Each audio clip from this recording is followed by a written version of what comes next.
మొంతా తుఫాన్ కారణంగా రైతులు పూర్తిగా నష్టపోయారు. వచ్చిన ధాన్యాన్ని అమ్ముకోవడానికి కూడా అన్నదాతలు అనేక ఇబ్బందులు పడుతున్నారు. కృష్ణా జిల్లాలో తేమ శాతం ఎక్కువగా ఉందని అధికారులు చెప్పడంతో పాటు ధాన్యం తరలించడానికి వాహనాలు లేక రోజుల తరబడి ఎదురుచూస్తున్నారు.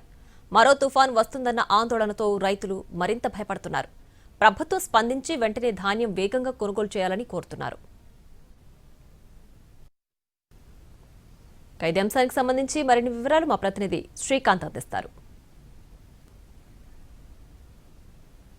కృష్ణా జిల్లాలో మొంతా తుఫాన్ తాకిడికి పూర్తి స్థాయిలో పాడైనటువంటి వరి ధాన్యాన్ని అమ్ముకోవడానికి రైతులు అన్ని రకాల ఇబ్బందులు ఎదుర్కొంటున్న పరిస్థితి కూడా ఉంది. ప్రస్తుతం మనం పామర్రు నియోజకవర్గంలో ఉన్నాము. చూడొచ్చు, పూర్తి స్థాయిలో వల్లూరుపాలెంలో ధాన్యం మొత్తాన్ని కూడా ఏదైతే మొంతా తుఫాన్ సమయంలో తడిసిపోయినటువంటి ధాన్యాన్ని మొత్తాన్ని ఆరబెట్టే ప్రయత్నం అయితే రైతులు చేస్తా ఉన్నారు. ఇక్కడే కాదు, ఈ పరిసర ప్రాంతాలన్నీ కూడా ధాన్యాన్ని రైతులు ఎండబెట్టి దీన్ని ప్రభుత్వానికి అమ్మటానికి సంబంధించి కొన్ని ఇబ్బందికరమైన పరిస్థితుల్ని ఎదుర్కొంటా ఉన్నారు. ఎందుకంటే దీన్ని మొత్తం ఈ అమ్మే ప్రయత్నం చేస్తా ఉన్నారు. అమ్మటానికి వెళ్లిన సమయంలో ఇంకా తడి పోలేదు కాబట్టి ఎండబెట్టాలని అధికారులు చెప్తా ఉన్నారు. దీంతో మళ్లీ వెనక్కి వచ్చి పూర్తి స్థాయిలో ధాన్యాన్ని ఆరబెట్టే ప్రయత్నం జిల్లా వ్యాప్తంగా అనేక చోట్ల జరుగుతూ ఉంది. మరోవైపు వీటిని గోనె సంచుల్లో వేసి పంపించాలి. అయితే ఆ గోనె సంచులు కూడా అందుబాటులో లేని పరిస్థితులు ఉన్నాయని రైతులు చెప్తున్నారు. ఇక ఈ ధాన్యాన్ని తరలించడానికి కూడా ప్రభుత్వం పూర్తి స్థాయిలో వాహనాలను అందుబాటులో ఉంచడం లేదని కూడా రైతులు చెప్తున్నారు. ఒకసారి రైతులతో మాట్లాడే ప్రయత్నం చేద్దాం. మొంతా తుఫాను వల్ల పూర్తి స్థాయిలో నష్టపోయిన పరిస్థితి కూడా వరి పండించిన వాళ్ళకు ఉన్నట్టుగా తెలుస్తోంది. మీరు ఎటువంటి ఇబ్బందులు ప్రస్తుతం పడతా ఉన్నారు? ఇప్పుడు మిషన్ కోస్తుంటే 4 గంటలు పడుతుంది. మిషన్ వచ్చి మిషన్కి ఆ మిషన్ 4 గంటలంటే 4,000 రూపాయలు గంటకి 30 బత్తాలు అవుతుంది. ఒడ్డు ఈ అగ్గికి రాలిపోయి వానకి పడిపోయి చేలు 20 బత్తాలు కూడా కావట్లా. ఖర్చు వచ్చేతలకి 35,000 దాటిపోయింది. ఇప్పుడేమో 12,000 రూపాయలు 12,000 రూపాయలు కోతకి అయిపోతుంది.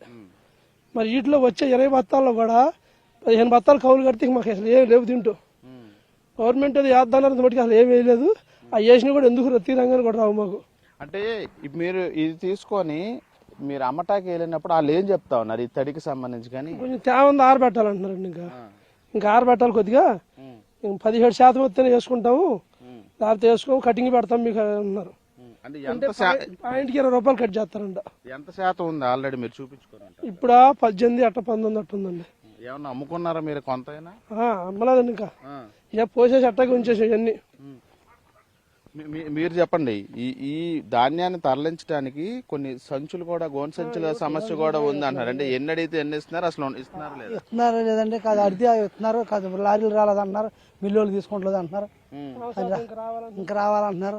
నిమిషాతం అయితే మళ్ళీ కటింగ్ పెడుతున్నారు. అక్కడికి వెళ్ళి లారీ వేసుకెళ్ళినా ఇబ్బంది పెట్టినా లారీ వేసుకెళ్తే మళ్ళీ కటింగ్ అంటున్నారు.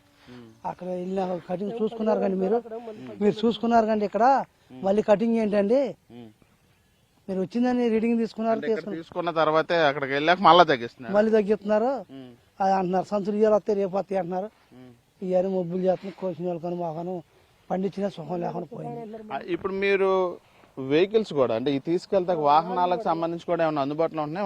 అవి ఉంటలేదండి. వాళ్ళే అది రేపు వస్తాయి ఎల్లుండి వస్తాయి అంటున్నారు. వీళ్ళు ఎన్ని రోజుల నుండి ఎదురు చూస్తున్నారు? 4 రోజులు మడి చూస్తున్నారు ఎదురు.